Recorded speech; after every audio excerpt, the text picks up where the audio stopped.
The Asha Degree case. A 9-year-old walked into a storm at 3 a.m. and vanished forever. February 14, 2000. A 9-year-old girl leaves her home in the middle of the night during a storm. Multiple witnesses see her walking alone on a dark highway at 3 a.m. When a car stops to help, she runs into the woods. She's never seen again. A year and a half later, her backpack is found buried 26 miles away, wrapped in plastic. For 24 years, no one has been able to answer the most basic question. Why did Asha Degree leave her house that night? Act 1. The Perfect Family. Asha Degree was 9 years old in February 2000. She lived in Shelby, North Carolina, with her parents Harold and Iquilla and her older brother O'Brien. By all accounts, they were a loving, protective family. Asha was shy, quiet, a good student who loved basketball and attended church regularly. February 13, 2000, the night before Valentine's Day, was a normal Sunday evening in the Degree household. The family attended church, came home, had dinner together. Asha and O'Brien did their homework, watched TV with their parents. Around 8:30 p.m., a thunderstorm rolled in. Heavy rain, strong winds. The kind of night you'd want to stay inside, warm and safe. Around 9 p.m., Asha and O'Brien went to bed. They shared a bedroom. Harold checked on them before he went to sleep around 12:30 a.m. Both children were in their beds, asleep. Everything was normal. Everything was safe. But sometime between 2:30 a.m. and 3 a.m., Asha got out of bed. She got dressed, jeans, white t-shirt, white sneakers. She packed her backpack with some clothes, her basketball uniform, and a few personal items. And then she walked out of the house, into the storm, into the dark, alone. She was 9 years old, shy, afraid of the dark, terrified of dogs. Why would she leave? Act 2. The sightings.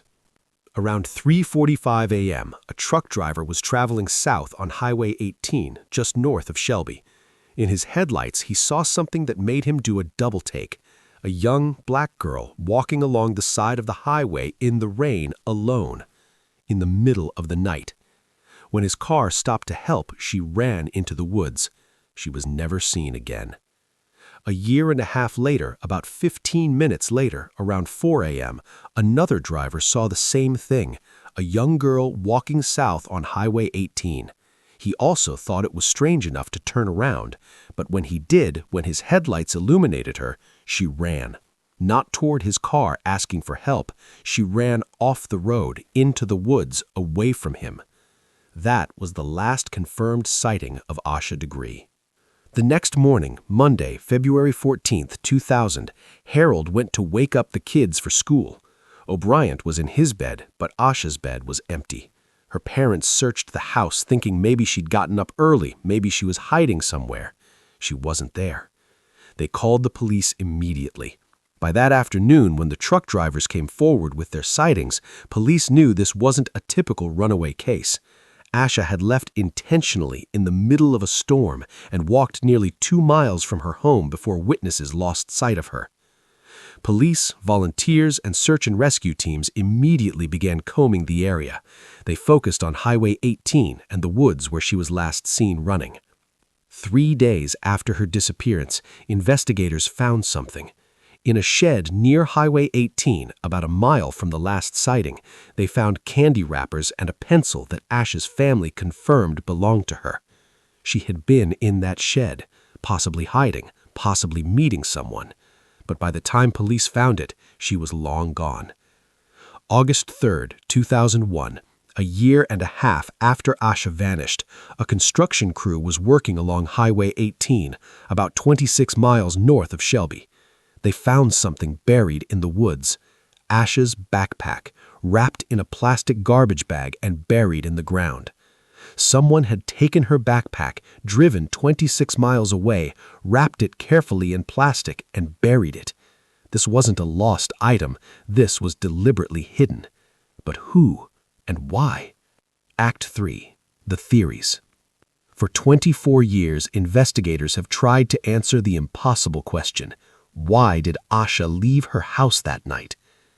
Theory 1. She was groomed. The most widely believed theory is that someone groomed Asha, gained her trust over time, and convinced her to sneak out to meet them. This person would have had regular contact with her, a teacher, coach, church member, family friend. This explains why she left willingly, why she packed a bag she thought she was going somewhere, why she ran from the drivers she'd been told not to trust strangers. The buried backpack, the abductor tried to hide evidence. But problems. Police investigated everyone in Asha's life extensively. Teachers, coaches, neighbors, family friends. No suspects emerged. And how did this person convince a shy, obedient 9-year-old to walk into a storm at 3 a.m.? Theory 2. She was running away from something. What if something happened in the house that scared Asha enough to make her run? Abuse? A fight? Something that made staying home more frightening than leaving? But problems. Her family had no history of abuse. Teachers, friends, relatives all described a loving home. O'Brien, who shared a room with her, never indicated anything was wrong. And if she was running away, why walk toward the highway instead of to a neighbor's house? Theory 3. She was lured out. What if someone came to the house, knocked on her window, called to her, and lured her out? This explains the immediate departure. But problems. The house had dogs that would have barked. O'Brien was in the room and didn't hear anything. And how did this person know she'd come out? Theory 4. Something at school or basketball.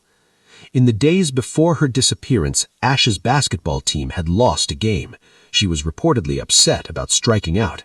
Some theorists believe someone used this moment of vulnerability, maybe offered to help her practice, maybe invited her to a special training session, and she left to meet them.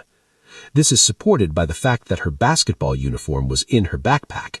But problems. Who would schedule a basketball practice at 3 a.m. in a storm? And her parents said she wasn't that upset about the game. The most frustrating aspect of this case, we have sightings, we have evidence, the shed items, the backpack, but we have no suspects, no solid leads, no arrests. In 2016, the FBI announced they'd developed new leads and were actively investigating.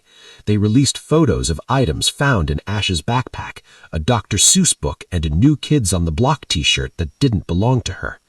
They believe these items are key to identifying the abductor, but 8 years later, still no arrests. Conclusion. Harold and Iquilla Degree have never moved from their home in Shelby. They keep Asha's room exactly as she left it. Every year on her birthday, on the anniversary of her disappearance, they hold vigils. They've never given up hope. Asha would be 33 years old now, an adult, maybe with children of her own. But somewhere, someone knows what happened to that 9-year-old girl who walked into a storm. The FBI believes the key to solving this case lies in those items found in her backpack. The Dr. Seuss book, McElligot's Pool, and the New Kids on the Block t-shirt with a girl's face on it. These didn't belong to Asha. Someone gave them to her. And that someone knows what happened. In 2022, authorities announced they'd identified a person of interest, someone who had contact with Asha before she disappeared, but they haven't released a name. The investigation is ongoing. What made a shy 9-year-old girl leave her warm, safe home at 3 a.m. during a thunderstorm? Who was she going to meet? Why did she run into the woods when someone tried to help her? If you know anything about Asha Degree's disappearance, if you recognize that book or that t-shirt, if you remember anything from February 2000, please contact the FBI. Asha's family has waited 24 years for answers. They deserve to know what happened to their little girl. If this case touched you, subscribe to Unsolved Vault. Asha deserves to be found. Her family deserves closure. Comment below. What do you think made Asha leave that night? Stay safe. And if you're a parent, hug your kids tonight. You never know. Thanks for watching. Stay safe.